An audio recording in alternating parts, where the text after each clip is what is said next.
የኢትዮጵያ ዓመታት ጉዞ የታሪክ ማዕዘን ሆኖ ይጠቀሳል። የሰው ልጆች ነጻነት ማዕከል ያደረገም የታሪክ ገድል ነው። መጠቃትን አጥብቀው የሚጠሉ በሀገር ፍቅር ስሜት የነደዱ ኢትዮጵያውያን በጋራ ተሞ ያመጡት ድል።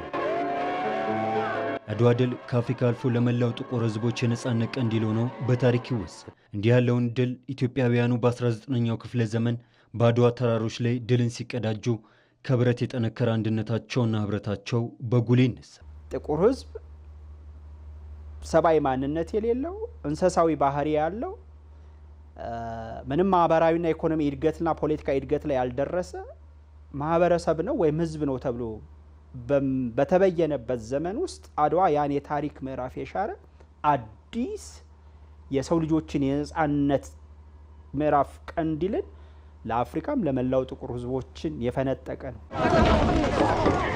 የድል አንድ ቀዝቀዛ አንድ ሞቅ እያለ ለዓመታት ሲከበር ቆይቷል። እንዲህ ያለው ደማቅ ታሪክ ጥፋት ለዚህ ዘመን ትውልድ የልዩነት መንስኤ ሆኖ ሲነሳም ይስተዋላል። ለዚህ ደግሞ በየጊዜው የሚራገቡ የተዛቡ ትርክቶች በምክንያትነት ይነሳሉ።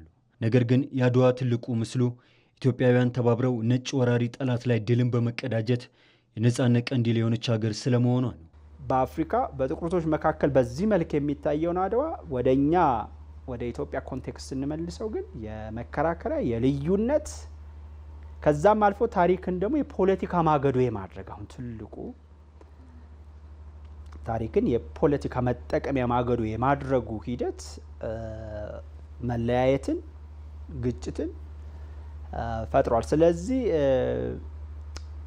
ታሪክ ለአንድ ማህበረሰብ ማንነቱን፣ ማህበራዊ መስተጋብሩን፣ ኢኮኖሚውን፣ ፖለቲካውን ያለፈውን ታሪኩን የሚያይበት ዛሬውን የሚመለከትበት የወደፊት ህልሙና ትልሙን ደግሞ የሚበይንበት ወይም የሚቀምርበት ነው። ታሪክ ትናንት ላይ ብቻ የሚቀር አይደለም። ዛሬም አብረን እንዴት መኖር እንዳለብን፣ ነገን ደግሞ የነገን ተስፋችን እንዴት አድርገን ነው መቀንበብ ያለብን ማለም ያለብን የሚለውን ነገር የያዘ ነው ታሪክ። ታሪከኛው ድል የተገኘው የውስጥ ቅራኔና ቁርሾ የነበራቸው ኢትዮጵያውያን ሀገርን አስበልጠው በመትመም ጠላታቸውን በመዋጋታቸው ነው። ይህን የመሰለ የሚያኮራና ከትውልድ ወደ ትውልድ የሚሸጋገር አኩሪ ታሪክ ያላት ሀገር የአድዋ ድል የሀገርን አንድነት ለማጠናከር የሚያስችል የታላቅ ትርክት መሰረት የሚሆን ነው። በዛ የታሪክ ገድል ላይ ነጻነት፣ ሉዓላዊነት፣ አንድነት፣ ሰው የተባለው ክቡር ፍጥረት ከፍ የተደረገበት የኢትዮጵያውያን እና ኢትዮጵያን የሚወዱና የሚያፈቅሩ ሁሉ በአንድነት ድምጻቸውን ያሰሙበት፣ በአንድነት በጋራ የተመሙበት፣ የነጻነት ደውል ለዓለም ሁሉ የተሰማበት በአድዋ ተራራ ላይ ኢትዮጵያን ከፍ ያደረገ በዓለም ደረጃ ማለት ነው። ይሄ ትልቅ እንዳልኩ በኢትዮጵያ ብቻ በአፍሪካ ብቻ ሳይሆን በአጠቃላይ በዓለም ደረጃ ትልቅ ከፍ ልናደርገው የምንችለው ዩኒፋይድ ፋክተር ነው። አንድ ሊያደርገን የሚችል አንድ የታሪክ ሀብት ውርስና ቅርሳችን።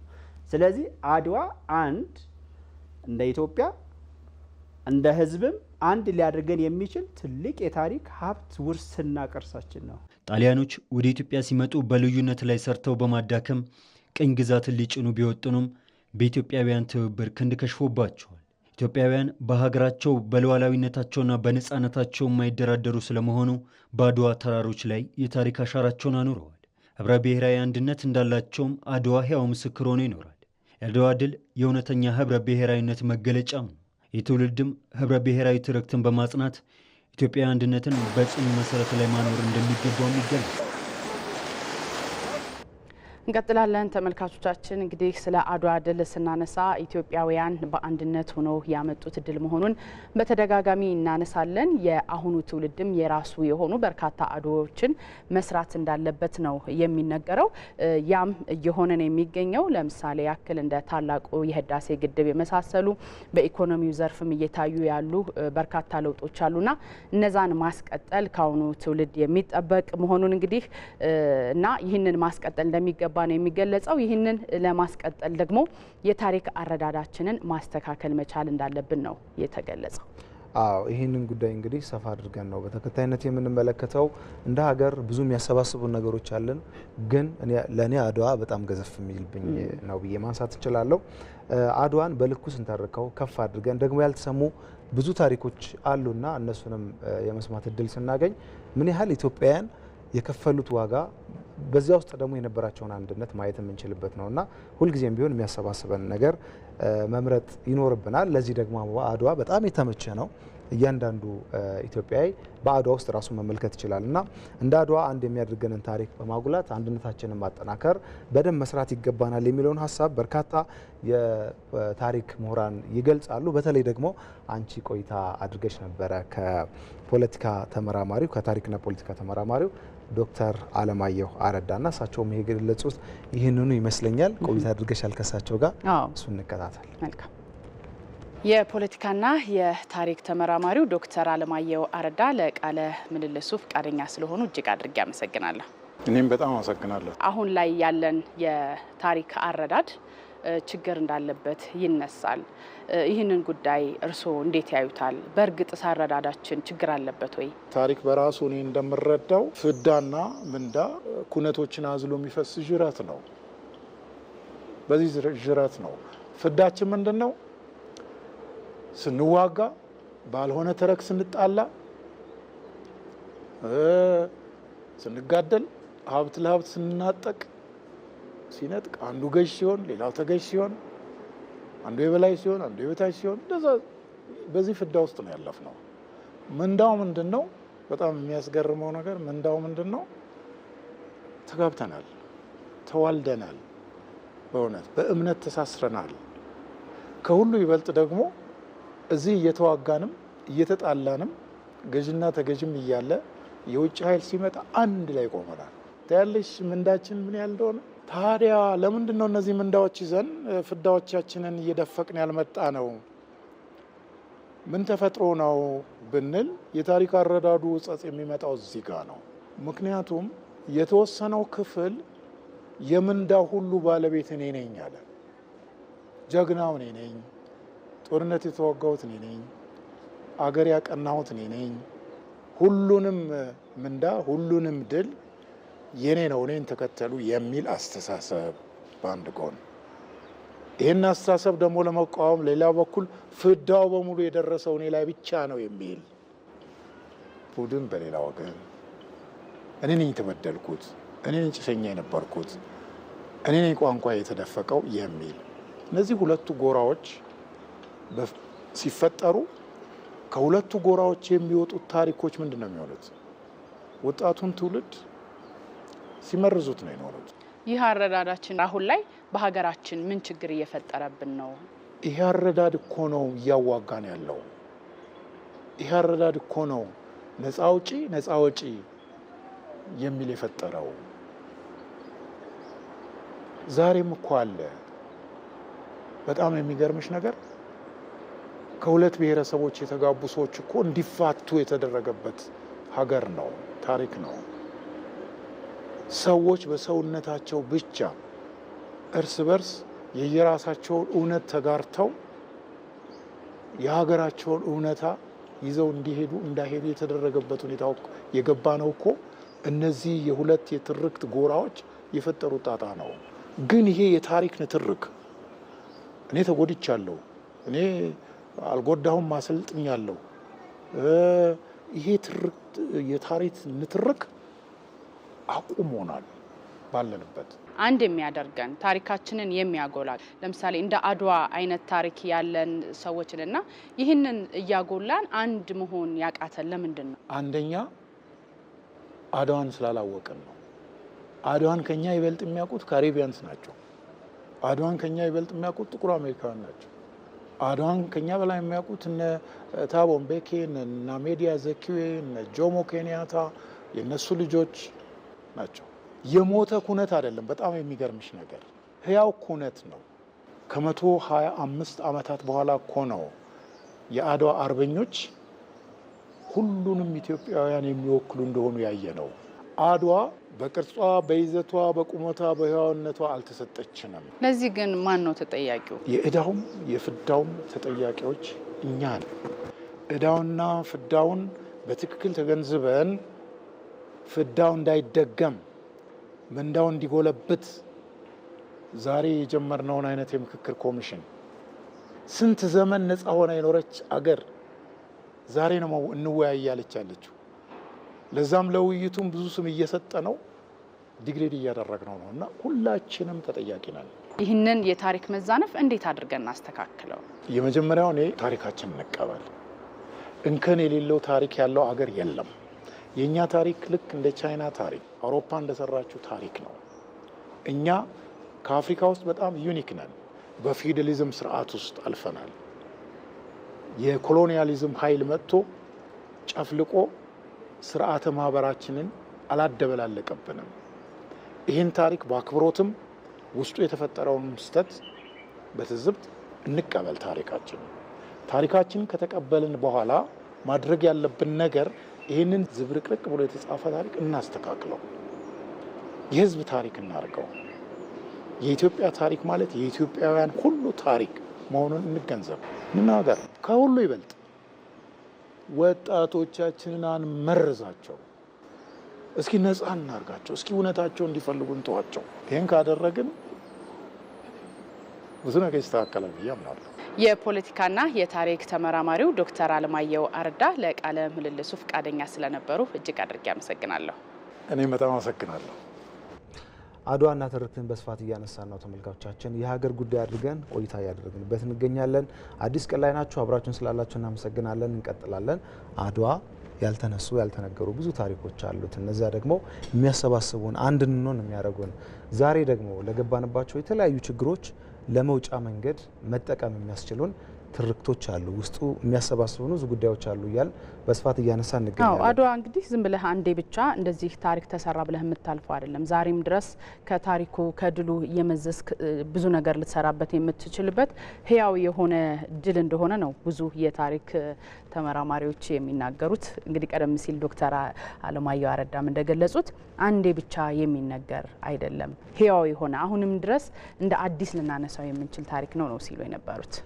በዚህ ጉዳይ ላይ ግን ተጨማሪ ማብራሪያ እንዲሰጡን እንግዳ ጋብዘናል። እንግዳችን የታሪክና የቅርስ ባለሙያና ተመራማሪ አቶ ተረፈ ወርቁ ናቸው። በማለዳ ስቱዲዮአችን ተገኝተዋል። ስለመጡ ከልብ እናመሰግናለን። ለጋበዛችሁኝ እኔም አመሰግናለሁ። መልካም። እንዲያው የመጀመሪያ ጥያቄ እናድርገውና ቀደም ሲልም ስንገልጸው ነበር አድዋ ከኢትዮጵያውያን አልፎ ለአፍሪካውያን ለጥቁር ህዝቦች ሁሉ የኩራት ምንጭ የሆነ ድል ነውና ይህንን ድል ኢትዮጵያውያን እንዴት ለኢትዮጵያውያን ያለውን ትርጉም እንዴት አድርገን ማንሳት እንችላለን? ምን አይነት ትርጉም አለው? እሺ፣ አመሰግናለሁኝ። እንዳልሽው ነው ማለት የአድዋ ድል የኢትዮጵያ ብቻ ድል አይደለም፣ የአፍሪካውያን የመላው ጥቁር ህዝብ በጣም ስናሰፋው ደግሞ አጠቃላይ የሰው ልጆች ሁሉ ድል ነው ብለን ዲፋይን እናደርገው የምንችለው አንጸባራቂ ድል ነው። እንግዲህ የአድዋ ድልን ልዩ የሚያደርገው አጠቃላይ አፍሪካ ጥቁር ህዝብ በባርነት ቀንበር በጭቆና ቀንበር በነበረበት ጊዜ ውስጥና ጥቁር ህዝብ ደግሞ ከእንስሳ በታች ተደርጎ በሚታይበት ዓለም ውስጥ በዛ አውድ ውስጥ አድዋ ያን የታሪክ ስብራት አፍሪካ ላይ የተጫነ የታሪክ ስብራትን ቀና ብሎ እንዲሄድ ያደረገና አጠቃላይ ነጩ ዓለም ወይም አውሮፓውያኖች ለጥቁር ህዝብ ወይም ለአፍሪካውያን የሰጡትን ብየና የሻረና ትልቅ የታሪክ ጥፋትን የፈጠረ ነው። ወይም የፖለቲካል ሳይንስ ምሁራን እንደሚሉት ፓራዳይም ሽፍትን የፈጠረ ድል ነውና እንደ ኢትዮጵያዊ ደግሞ ያን የድል እንደሰራ ያን ታሪክ እንደሰራ የኢትዮጵያ ህዝብ ደግሞ አድዋ የኢትዮጵያዊ ማንነትን አድዋ በአፍሪካ ውስጥ በጥቁር ዓለም ህዝብና በዓለም ታሪክ ውስጥ የታሪክ የስልጣኔ የነጻነት ገድላችንን ከፍ ያደረገ ለዓለም ሁሉ ከፍ አድርገን ያሳየን የነጻነታችን ሰንደቅ ዓላማ ነው አድዋ። እንግዲህ አድዋ ከኢትዮጵያም አልፎ በመግቢያ እንዳልኩት ለአፍሪካ አሜሪካውያን አጠቃላይ ለጥቁር ህዝብ ሁሉ የታላቅ የምስራችና የነጻነት ብርሃንና ቀንዲል የሆነ ድል ነው። ይሄ ድል ከአፍሪካ ከአድዋ ሰሎዳ ተራራ እስከ ክሊማንጃሮ ከሰሜን አፍሪካዊቷ ግብጽ ካይሮም ቱኒዚያ እስከ ደቡብ አፍሪካ ጆሃንስበርግና ኬፕ ታውን ከምዕራብ አፍሪካ ዳካር ሴኔጋል እስከ ሶማሊያ ሞቃዲሾ ካምፓላና ኡጋንዳ ድረስ የተሰማ በዓለም ሁሉ ከፍ ብሎ የታየ አዲስ የታሪክ ምዕራፍ ነው የከፈተው። ይሄን እንደ ኢትዮጵያዊ ወይም ጀግኖች አባቶቻችንና እናቶቻችን የኢትዮጵያን አይበገሬነት ለነጻነት ያለን ቀናይነትን መንፈስ በዓለም መድረክ ላይ ከፍ ብሎ ያሳዩበት ምናልባት ጆርጅ በርክሌይ እንግሊዛዊ ታሪክ ጸሐፊ እንዳሉ አዲስ ትውልድ የተፈጠረበት በአፍሪካ ታሪክ ምዕራፍ ውስጥ ወይም በጥቁር ህዝቦች የረጅም ዘመን ታሪክ ውስጥ አድዋ ያን የብርሃን ቀንዲል ከፍ አድርጎ ያሳየ ነው። በእርግጥ ኢትዮጵያኖች በታሪካችን በዘመናችን ሁሉ ለነጻነታችን ቀናይና አይበገር የሆነ በዓለም የስልጣኔ ታሪክ ውስጥ ዛሬ በዓለም ስልጣኔ ታሪክ ከፍ አድርገን የምናነሳቸውን የግሪክን፣ የሮምን፣ ሌሎች ታላላቅ ስልጣኔዎችን የቻይናና የህንድን ስልጣኔዎች ጋር አብሮ እኩል የሚቀመጥ በነጻነት በሰብአዊነት ክብር ከፍታ ውስጥ የኖረ ታላቅ ህዝብና ባለ ታሪክ የሆነ ህዝብ ነው። እንግዲህ አድዋ ይህን ሁሉ ጠቅልሎ በ20ኛው መቶ ክፍለ ዘመን ኢትዮጵያዊነት የነጻነት ምልክት እምርት መሆኑን ያሳየ ታላቅ ድል ነው ብለን ልንገልጸው እንችላለን። ተከታዩ ሀሳባችን ደግሞ ከዚሁ ጋር ብዙም የማይርቅ ነው። ስለ ህዝቡ በወቅቱ የነበረው መቼስ አድዋ የወጣቶች ድል ነው ይላሉ አንዳንድ ጸሐፊያንና እንደው ስለምናከብራቸው አንቱ እንላቸዋለን እንጂ ሲሉ እንሰማለን። እና በወቅቱ የመጣውን ወራሪ ኃይል ለመከላከል የተደረገው ጥረት በጣም በብዙ መንገድ ሲገለጽ በቀጥታም በተዘዋዋሪም እያንዳንዱ ሰው እያንዳንዱ ኢትዮጵያዊ አስተዋጽኦ የነበረበት ነው እና በወቅቱ የነበረውን አይበገሬነቱን፣ ህብረቱን ደግሞ ጽናቱን እንዴት ነው ማንሳት የሚቻለው? አሜሪካዊ ታሪክ ጸሐፊ ሬይማንድ ጆንስ ያን አድዋ ድል የተመመውን የኢትዮጵያ ጥቁር ሸለቆ ብሎ ይገልጸዋል። ምናልባት ሴትም ወንድም ካህንም ሸሂውም አጠቃላይ የኢትዮጵያ ሕፃን ወንድ ሴት ሳይል የተመመበት ታላቅ የነጻነት ተጋድሎ ታሪክ ነው። እዚህ ውስጥ የኢትዮጵያን ተሳትፎ የሁሉንም የህብረተሰብ ክፍል ያሳተፈ ምናልባት አንተም እንዳልከው አጠቃላይ እንግዲህ አዋጁም እንደሚለው አመልህን በጉያ ቀለብህን በአህያ ነው እና ደሞዝ የሚከፈለው ጦር አልነበረም። በበጎ ፈቃደኝነት በኢትዮጵያ ቀናይነት መንፈስ ወደዛ ጦርነት ውስጥ የገባ ነው እና እንግዲህ ሁሉንም ህብረተሰብ ክፍል ያሳተፈ ስንል እንግዲህ በታሪክ ውስጥ ምናልባት በሴቶች የተመራ ጦርነት በ20ኛው መቶ ክፍለ ዘመን ውስጥ ያለ አይመስለኝም። በእርግጠኝነት ማንሳት የምንችለው ኢትዮጵያ በአድዋ ድል ውስጥ የከፈተችውን የታሪክ ምዕራፍ ከፍተኛውን ስፍራ በመያዝ እቴጌ ጣይቱን እናነሳለን። የዳግማዊ አፄ ምኒልክ ሌሎች የጦር ጄኔራሎችና መኮንኖች የታሪክ ገድል እንዳለ ሆነው በተለይ የእቴጌ ጣይቱ የጦር አመራርና ስልት በአድዋ ድል ውስጥ ሴቶች ያላቸውን ተሳትፎ ጀግኖች እናት ኢትዮጵያውያን በኢትዮጵያ የነጻነት ታሪክ ውስጥ በኢትዮጵያዊነት ገድልና ማንነት ውስጥ የራሳቸውን የሕያው ሐውልት የተከሉበት ነው አድዋ። ስለዚህ አድዋን ልዩ የሚያደርገው ኢትዮጵያኖች ልክ ቀፎ እንደተነካንም ሆ ብለው በአንድነት የወጡበትና ኢትዮጵያዊነት ለነጻነት ቀናይ መንፈስ ያለው በታሪክ ውስጥ በዓለም ታሪክ ውስጥ ኢትዮጵያዊነት ነጻነት፣ ኢትዮጵያዊነት የስብዕና ክብር፣ ኢትዮጵያዊነት ፍትህ፣ ኢትዮጵያዊነት ፍትህና ከፍትህ ጋር አብሮ ተያይዞ የሚነሳው የሰብአዊነትን ክብር ከፍ ያደረጉበት ነው አድዋ። እንግዲህ አድዋን ዲፋይን ስናደርግ አድዋ ውስጥ የማንነት ክብር፣ ሰው የመሆን የመንፈስ ከፍታ፣ ምህረትና ይቅርታ። ምክንያቱም አድዋ ከፖለቲካዊ ድል ባሻገር የሰው ግዛት እወራለሁ ብሎ የመጣን ኃይል እንኳን በይቅርታና የዛን ዘመን የጦርነት ምርኮ አያያዝ ሕግ ባልወጣበት ስለ ሰብአዊ መብት ዓለም ገና ማሰብ መናገር ባልጀመረበት ዘመን ኢትዮጵያኖች የጣሊያን ምርኮኞችን በመንከባከብ ምህረትና ይቅርታን በማድረግ አድዋ የይቅርታ መንፈስንም ከፍ ያደረገ በአዲስ አበባው ስምምነት እሱ እንግዲህ የአዲስ አበባው ስምምነት የምናነሳው ከአድዋ ድል በኋላ ኢትዮጵያ ሉዓላዊነት አንድነቷና ግዛቷን ያከበረ አውሮፓውያኖች ሳይወዱ በግዳቸው ቁጭ ብለው ኢትዮጵያን ካሁን ወዲያ ከሌሎች የአፍሪካ ሀገራት የራሷ ነጻነት የራሷ ዲፋይን የሆነ ሉዓላዊ ግዛት ያላት ሀገር መሆኗን አምኖ የተቀበሉበት የአዲስ አበባ ትሪቲ ነው። እንደውም ከዛም በኋላ በ1906 እንደ አውሮፓውያን አቆጣጠር የዚህ ሶስትዮሽ ስምምነት የምንለው አለ እንግሊዝ ላይ የተካሄደ ሀያላኖቹ ቀኝ ገዢ ሀገራት ፈረንሳይ፣ እንግሊዝና ብሪቴን የተፈራረሙት። እንግዲህ ከዛ በኋላ ነው እንግዲህ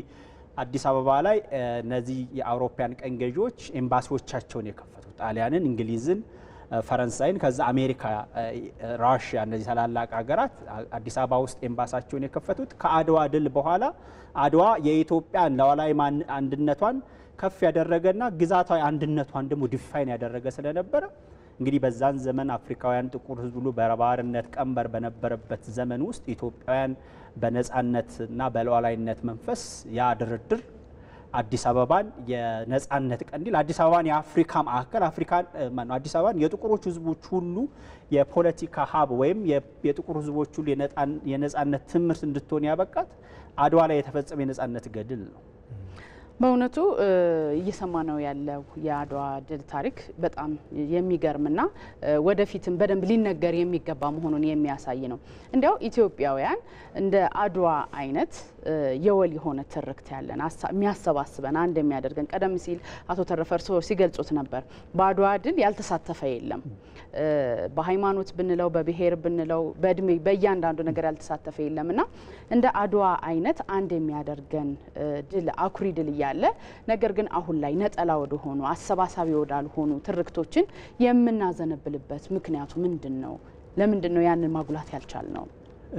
እንግዲህ ይሄ ተደጋግሞ የሚነሳ ጥያቄ ነው። አሁንም ድረስ ደግሞ መግባባት ላይ ለመድረስ የተቸገርንበት ጉዳይ ይመስለኛል። አንደኛው ለታሪክ ያለን መረዳት ነው። ታሪክ ምንድን ነው የሚለው የምንረዳበት መንገድ ነው። ሁለተኛ ደግሞ ታሪክን የሚተነትኑ ታሪክን የሚጽፉ ሰዎች ደግሞ ለራሳቸው የግል ፍላጎት፣ ለራሳቸው የግል ዓላማና አጀንዳ ታሪክን የሚጽፉበት መንገድ ለምሳሌ አድዋን የመሰለ እንግዲህ ቅድም በመግቢያ እንዳልኩት ከኢትዮጵያ አልፎ ለአፍሪካም ከአፍሪካ አልፎ አጠቃላይ ለጥቁር ሕዝቦች ከጥቁር ሕዝቦች ታሪክ ባለፈም ደግሞ ለነጻነታቸው ቀና የሆኑ ሁሉ ሕዝቦችን ሁሉ ያሰባሰበ አንድ ትልቅ የታሪክ ትርክት ወይም ለአንድነታችን ለሰብአዊ ክብራችን ማዕከል የሆነ ነው አድዋ። ግን አድዋን የተረዳንበት፣ አድዋን የምንፈክርበት፣ አድዋን የምንተነትንበት መንገድ ግን እንግዲህ ላለፉት ዘመናት አድዋ በሚከበርበት ጊዜና አድዋ ዙሪያ በሚነሱ ጉዳዮች ላይ ልዩነት እስከ መፍጠር ድረስ የሄድንበት አለመግባባት የተነሳበት ጉዳይ ነው። እንግዲህ በዚህ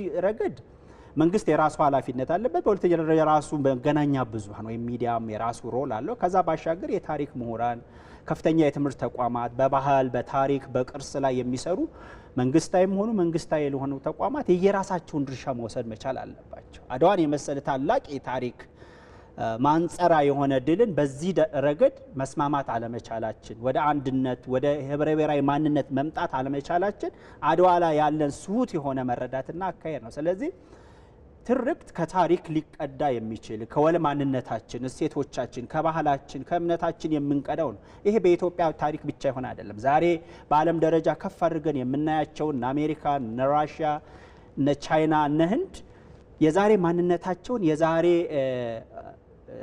ግዛታዊ አንድነታቸውን ሆነ ከሱ ጋር ተያይዞ የሚነሳ ፖለቲካም ከኢኮኖሚ ጋር የሚነሳውን ነገር የቀዱት ከታሪካቸው፣ ከባህላቸው፣ ከአብሮነታቸው ውስጥ ነው። ስለዚህ አድዋ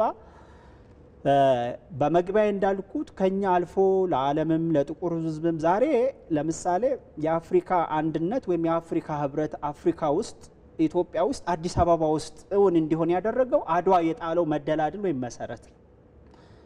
አፍሪካ አንድነትን እውን ያደረጉ ታላላቅ ፓን አፍሪካ አባቶች ግርማዊ ቀዳማዊ ኃይለ ሥላሴ፣ ጆሞ ኬንያታ፣ ንኩርማ፣ ነሴዳር ሴንጎርን ጨምሮ አዲስ አበባ የአፍሪካ ህብረት መቀመጫ ወይም አፍሪካ አንድነት ድርጅት መቀመጫ መሆን አለባት ብለው ሲስማሙ ወደ ኋላ ሄደው ታሪክን ሲፈትሹ ኢትዮጵያዊ ማንነት የነጻነት፣ የሉዓላዊነት፣ የሰብአዊነት ክብርና ከፍታ ማንጸሪያ ነው። ያ ማንጸሪያ ደግሞ የሚነሳው ከአድዋ ነው። ስለዚህ አድዋን የብሔራዊ ማንነታችን ገዥና አሰባሳቢ ትርክት ለማድረግ ጉልበትና ኃይል ያለው ድል ነው። ስለዚህ ይሄን የምንተነትንበትን ይሄን የምናንጸርበትን መነጽር መቀየር መቻል አለብን። ለዚህ ደግሞ ቅድም እንዳልኩት ራሳቸው የታሪክ ምሁራን፣ የፖለቲካ ሳይንስ ሰዎች፣ መንግስት፣ ሚዲያው፣ የትምህርት ተቋማት በአንድነት ተናበው መስራት መቻል አለባቸው። አድዋን የሚያህል ታላቅ ታሪክ ከኢትዮጵያ አልፎ በማንዴላ ልብ ውስጥ የነጻነት ቀንዲል ብርሃንን የለኮሰ በነ ጆሞ ኬንያታ የኬንያ ነጻነት አባቱ ውስጥ በሌሎቹም ታላላቅ የአፍሪካ ነጻነት አባቶች ውስጥ የአንድነትን መንፈስ ከፍ ያደረገ ነው። ይህን ወደ ኢትዮጵያ ስንመልሰው ደግሞ ከአድዋ የተሻለ ከአድዋም የሚበልጥ ሌላ የታሪክ ማንነታችን የሚቀነብብን ለአንድነታችን ለብሔራዊ ማንነታችን መሰረት የሆነ ድል የለም። ስለዚህ አድዋ ላይ መስማማት አድዋ ላይ ያለንን ልዩነቶቻችንን ማለት ታሪክ ነው። አድዋ የነጻነት መንፈስ ነው። በዛ ላይ ያለ መግባባት መፍጠራችን ለወደፊት የጋራ ዕጣና ፈንታችን ቁልፍ ነው። ስለዚህ አድዋ የነጻነታችን የኢትዮጵያዊ ማንነታችን የብሔራዊ አንድነታችን ሁሉ ቁልፍ መሰረት ስለሆነ አድዋን በዚህ መልኩ መረዳት የምንችል ከሆነ ከኛ አልፎ ለአፍሪካም ለጥቁር ሕዝብ ሁሉ መሰባሰቢያ ጥላ መሆን የሚችል ድል ነው ማለት ነው የምንችለው። እንግዲህ አድዋንና መሰል ግዙፍ ታሪኮችን ስንተርክ ነጠላ የሆኑ ጉዳዮች ላይ ማተኮር የለብንም። ትልቁን ስዕል መመልከት አለብን። ታሪክ የሚሰራው ደግሞ ታሪክ ከተሰራ በኋላ ታሪኩ ሲነገር ትርክት የሚሆነው በሚያሰባስብ መልኩ መሆን አለበት እያን ያነሳ እንገኛለን። የመጨረሻ እናድርገውና እስካሁን የተጻፉ የተለያዩ መጽሐፍት አሉ። በተለያዩ እንግዲህ የታሪክ ሰዎች ሲጻፉ ደግሞ በተወሰነ መንገድ ደግሞ ያልተካተቱ ያልተሰሙ ታሪኮች አሉ ተብለው ከዛ በኋላ የሚመጡ ምን ሰማቸው አሉ እንዴ እንደዚህ ነበር እንዴ ብለን የሚያስገርሙ የሚያስደንቁን አይነት ደግሞ ኢትዮጵያውያን ምን ያህል ዋጋ እንደከፈሉ የሚያሳዩና የሁሉም ኢትዮጵያውያን አሻራ እንዳለበት በሚያሳይ መልኩ የሚነገሩ ነገሮች አሉና እነሱን ከማካተት አካቶ ከመጻፍ አንጻር አሁንም የሚቀሩ ነገሮች እንዳሉ በጉልህ እናስተውላለን። ከዚህ አንጻር ምን ተሰርቷል እንበልና እዛው ጋር ያይዘው አድዋን ጨምሮ ሌሎች የሚያሰባስቡን የጋራ የሆኑ በጣም ትልልቅ ታሪኮቻችንን ለሀገር ግንባታ ደግሞ ዛሬ ላሉብን ፈተናዎች መሻገሪያ እንዴት እንጠቀምባቸው የሚለውን ያንሱልን። በመጨረሻ እንግዲህ ታሪክ አንድ ጊዜ ተጽፎ የሚያልቅ ጉዳይ አይደለም። እንግዲህ ታሪክ መረጃና ማስረጃን መሰረት አድርጎ የሚጻፍ በሳይንሳዊ የጥናት መንገድ ወይም ሜቶዶሎጂ የሚጻፍ አንድ የጥናት መስክ ነው ታሪክና በዚህ ሂደት ውስጥ መረጃዎች በተገኙ ቁጥር ታሪክ እየተሻሻለ አንዳንድ ጊዜም ደግሞ መረጃ ባልተሟላበት መንገድ የተጻፉ ታሪኮችን ለውጠን መረጃዎችን አሟልተን የምንጽፍበት አድዋ ላይ ለምሳሌ አብዛኛው ሲጻፉ የነበረው ስለ ጦር መሪው ስለ ጦር ጄኔራሎች ነበር። ግን እነዛ የጦር ጄኔራሎችና መኮንኖች እንግዲህ ጦሩን ከመሩት ከመዬ ወይም ከዳግማዊ አጼ ምኒልክ ከእቴጌ ጣይቱ ከነ ባልቻ አባ ነፍሶ ከነ ሀብተ ጊዮርጊስ ዲነግዴ ሌሎቹም በርካታ አልፍ የሚሆኑ ኢትዮጵያ እናት አርበኞች ጀርባ ደግሞ የእናቶች ተሳትፎ ምን ነበረ? የሃይማኖት አባቶች ተሳትፎ ምን ነበረ? የአዝማሪዎች ተሳትፎ ምን ነበረ? ከዛ ውጭ ሁሉ ጦር ሲዘምት እንግዲህ ጋሻና ጦር በመስራት የበዓል እጆች ተሳትፎ ምን ነበር? ምክንያቱም ከድሉ ጀርባ ብዙ ማንሳት የሚገባን ቁልፍ ጉዳዮች አሉ። ይሄ ፖለቲካዊ ድል እንዲሆን ያደረጉት እናቶችን፣ የሃይማኖት አባቶችን፣ አዝማሪዎችን ለጦሩ ምክርና ሀሳብ በማቅረብ ደግሞ ይደግፉ የነበሩ ሀሳብ አፍላቂዎች ሁሉ አብረው ይካተታሉ። በዚህ ረገድ በቅርብ ዓመታት ውስጥ እንኳን ሰምተናቸው የማናቃቸውን ስሞች እየሰማን ነው። ለምሳሌ ጦሩን በማበረታታት ጦሩን ወኔውን በመቀስቀስ ረገድ የሚነሱ አዝማሪዎች እና አዝማሪ ጣዴቄ እና አዝማሪ ሀሰን አማኑን የመሳሰሉ ሰዎችን በቅርብ ነው ያወቅናቸው። ይሄ የሆነበት ምክንያት ደግሞ ታሪክን የሚያጠኑ ሰዎች ታሪክን መረጃዎችን በየቦታውና በየጊዜው እየፈለጉ ስለማያመጧቸው አዳዲስ ሰዎችን ማወቅ ችለናል። በጦር አመራር ረገድም እንግዲህ ከቤንሻንጉል ጉሙዝ ከከማታና ሀዲያ ከሌሎች ሀገራችን ክፍሎች ሁሉ ትልልቅ አርበኞችንና ጀግኖችን ማግኘት ተችሏል። እንግዲህ ይሄ ታሪክን እያሟላን እየጻፍን በሄደ መንገድ እንደዚህ ታሪኮችን ማሟላት ይቻላል። ከዛ ባሻገር በቅርቡ እንኳን አንድ ወዳጄ አንድ መጽሐፍ አውሶኝ ነበርና ያ መጽሐፍ የሚያወሳው የአጼ ሚኒሊክና የጦር ሹማምንቶቹን ድንኳን ይሰፉ የነበሩ ወይዘሮ ደስታ ዳጤጌ የሚባሉ ከጉራጌ የመጡ እናት ናቸው። እኚህ እናት ያን ድንኳን በመስፋት ብቻ አይደለም ድንኳኑን ከሰፉ ካዘጋጁ በኋላ አብረው ጦር ሜዳ ድረስ አድዋ ድረስ የዘመቱ እናት ናቸው።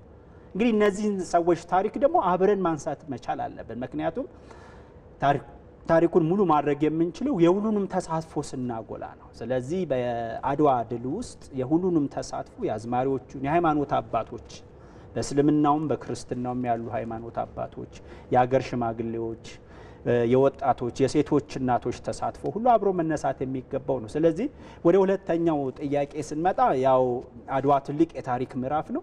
አድዋ ለአሰባሳቢ ማንነት ለብሔራዊ ገዢ ትርክ ትልቅ የማዕዘን ድንጋይና መሰረት የሚሆን ታላቅ አንጸባራቂ ድል ነው። እንግዲህ ይሄን የመሰረት ድንጋይ አድርገን ወደፊት ለምናልማት በጋራ እና በአንድነት ልኖርባት ለምናልማት ኢትዮጵያ ለኢትዮጵያ ብቻ አይደለም ደግሞ ለአፍሪካ መቀመጫ እንደሆን ሁሉ ለአፍሪካ አንድነት ለአፍሪካ ዩናይትድ ስቴትስ ኦፍ አፍሪካ ለምንለው እሳቤ ሁሉ መሰረት የሆነ ድል ስለሆነ አድዋ ለወደፊቱ አፍሪካን አሰባስበን ልክ አፍሪካውያኖች ኢትዮጵያ እናታችንነት እንደሚሉት ሁሉ የእናትነት ሚናን የጥላነትን ሚናን የአጋርነትን የጋሻ የመሆንን ሚና በመጫወት ኢትዮጵያውያን እንግዲህ ከአፍሪካ ምድር በዘለቀ የጀግንነት ገድል ውስጥ በኮንጎ፣ በላይቤሪያ፣ በሩዋንዳ፣ በደቡብ ሱዳን፣ በሱዳን፣ በሶማሊያ ታላቅ በጀግንነቱ ሰላም በማስከበር እስከ ኮሪያ ድረስ በዘለቀ የሰላም ማስከበር ሂደት ውስጥ ኢትዮጵያን የጀግንነት ገድላቸውን ታሪካቸውን